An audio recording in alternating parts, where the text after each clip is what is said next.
Alright, so after watching nearly 3 vids to get some inspiration on the subjects I've been trying to hold on to, what could be going on right now on the news I've been hearing about Cold War once again and pissing everyone off is first up is this one website where SBM Warzone in that people are trying to kind of abuse the skill-based matchmaking once again to try and make things easier for everyone on a third-party site, and realizing Activision is shutting that down.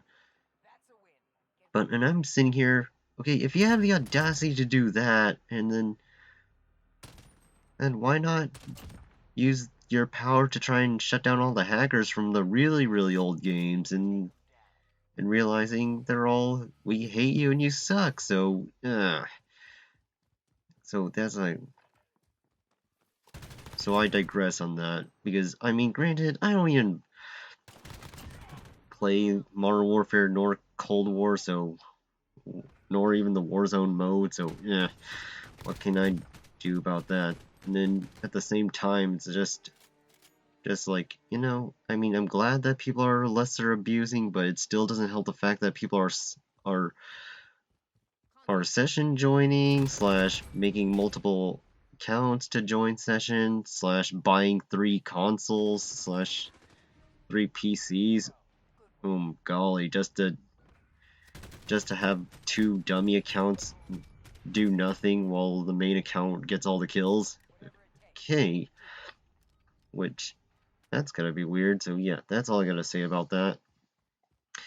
And then one major thing that happened in Cold War was they finally implemented in readjusting Miami. So if you remember how the map layout is, it's really huge and whatnot. So they cut down to the where the hotel in the beach area is no longer accessible, and that's about it. So I'm seeing like one gameplay vid of it, and it looks too crazy to play it, to be honest. So yeah, I prefer the old-fashioned way on Miami. So yeah, that's the most minor thing. And then after that, seeing what happens is, as soon as they launch the update, what happens is people got their entire classes blank. So, oh god. Once again, this game is just getting doomed right from the get-go on anything that they do. So why even bother? So yeah, so as soon as this match comes to an end, though, and I can get to the a much more big shabuzi, because it's once again another calm subject, but at least it's a hybrid of the subjects, because where one subject is I'm just explaining the annoying bullshit that is of COD these days, and then after that I just quickly dwindle down to something else, because that's how I've been doing lately, which I'm trying to make myself get angry for one entire vid, but I just can't. And so yeah, like, come on, Matt, hurry up. There we go. Come on. Okay, so this match down, now the other one, which I could have just blurted it out right now, but we'll just kind of wait for a bit. Okay, so this match, as soon as it starts,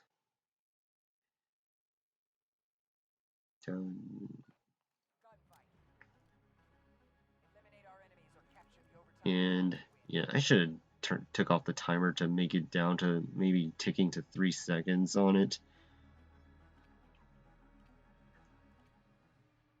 Okay, so what I originally wanted to bring up, because it was much more calm, is the word incentive, because I look up the definition of it, and then using one of the 3 vids that I had to watch on my favorite commentator to point out is, it's just that every single video game that I've been playing just well, actually no, I have in my collection. I just have either no incentive, or B, my friend is giving me incentive, because obviously every single FPS game, including hell, even Battlefield joins the bandwagon on this, is just I have just no incentive on playing it / making match vids. I mean, COD 4 Remaster is the only COD I have incentive on playing, but that's just to grind the DLC guns. But at the same time, I don't even want to touch the remaster at this, and just want to go back to playing Black Ops 1. Maybe Modern Warfare 3, but as I'm seeing here, wait, Tone of Darkness is dead, so why should I even bother with that? So then after that, the reason I have no incentive on Battlefield is because 3 is, which, to be honest, as much as I like Battlefield 3's meta, it'd be nice if there were our lobbies. And then Battlefield 4, I hate that. Battlefield 1, you gave us nothing to do. And then Battlefield 5, oh god, no. Yeah, so no incentive on that. But another thing about incentive that I've been not really talking, but I've been having in my head is why I say one of my friends is doing is because I look at, because he is a walkthrough channel as well, but 99.9% of his content is on racing games, and I try to do that. And he's just convincing me to replay some of the old games that I just abandoned my projects at first, but then he's convincing me to do it again, well, to finish them. So yeah, so this is like the third time he's giving me incentive on making me finish the game. So shout out to him, because he's the reason why I bothered to get shit finished. So let's see, the first game that he gave me incentive was Need for Speed The Run, because somewhere around 2019 the game was just bugging out on me when I was just testing the exploits on Tone of Darkness. And then after that, Need for Speed The Run, well, not The Run, Payback, that's the one. Yeah, because aka the most bastardized ghost Need for Speed that they've made, which he gave me incentive on finishing that. And then last but not least is on giving me incentive on paying a game to finish is the Tokyo Extreme Racer series, if you guys ever heard of that, where it's this budget, where the game is technically a budget game where they try to make the game as cheaply as possible, but it made that those games put so much effort, way more than every single modern AAA game that you can think of. And I'm sitting here, how the fuck do devs do that? And I'm sitting here, well, it was made in the 2000s era, and there's like so little leniency on what they did with the licensing on what you can do to a car. So yeah, that's the reason why. But yeah, so,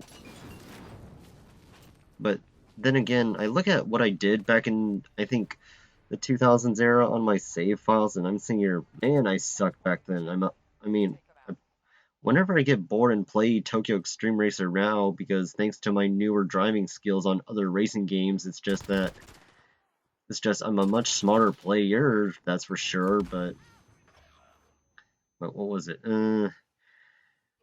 Besides being a smarter player, but it's just making my life a hell of a lot more consistent, though.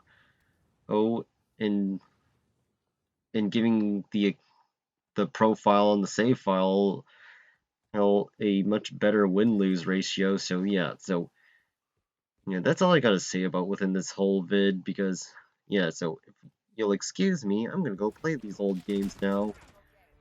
Well, finish the Tokyo Extreme Racer series once this match ends, because as soon as I brush off the dust on my PS2. And that's about it.